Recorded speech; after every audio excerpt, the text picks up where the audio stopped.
What would you say was actually your first big break with the site? And then what do you think the biggest determinants of that success was? Yeah, well, I remember specifically, I was featured in a podcast interview with a man named Yaro Starik from Entrepreneur's Journey, and that was my first huge sort of hockey stick portion of my graph, my traffic graph, that really kind of put me on the map. And when I think about how that happened, I remember specifically, I reached out to him and I just started talking to him. I actually offered to interview him, and I actually did interview him first. Now, unfortunately, that interview, and this is a true story, got lost in a hard drive crash. Um, so I had to kind of go to him and be like, I'm sorry I wasted your time.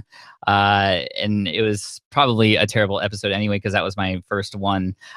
But he reached out to me and he was like, oh, I'm sorry about that. And I was kind of telling him about what I was doing and my lead exam site and all this stuff. And he got really interested. He's like, oh, I think you'd be a great story on my podcast. I'm like, really?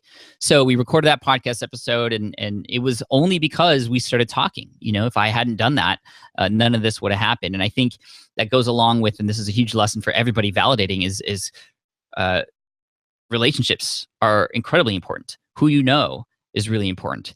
And that's one thing I would tell my younger self if I could is, you know, try and meet and talk to and befriend as many people as possible, because you never know that one person can really be that, quote, Yaro Starik in your life that can help you do that. Other than that, you know, another important thing that I think about when I started my journey was the one-on-one conversations I had with my audience. So as I was starting out with Smart Passive Income, I knew that it was going to be crucial for me to try and develop, you know, these incredible relationships with my traffic, because that was the advantage I had. When you start out, your advantage is you're able to interact with people more than a bigger brand might, and you'll be able to have these more personal interactions to a point where you can then ask questions. What are you struggling with? What do you need help with?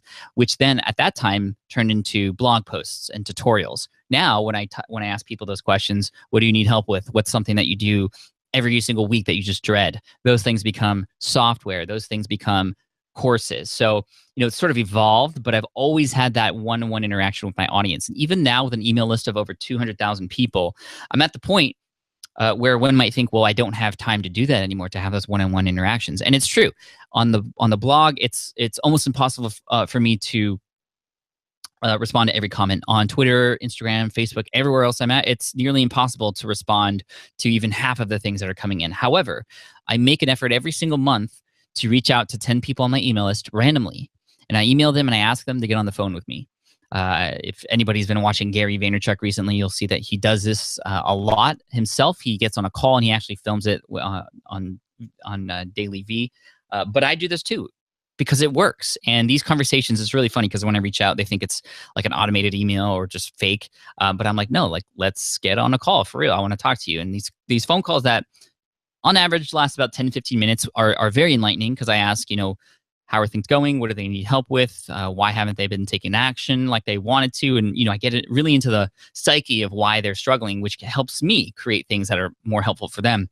But some of these conversations go hours, because I don't want to put the phone down, because they're giving me all this golden information. They're spitting out these stories that are just incredible and help me empathize with them even more, which is really important. Empathy is another important aspect of anybody who's building a business or creating a startup. You need to know what your target audience is going through, not just know their age group or if they're male or female or where they're located. I mean, yeah, that stuff's important, but start talking to real people. Who are they? What are their names? What do they like to do? What are their biggest struggles? What's their morning routine? Like, if you can begin to understand your target audience in that way, it's going to be much easier for you to create things that are actually helpful for them. And you're actually going to care more. You're going to put more effort into it.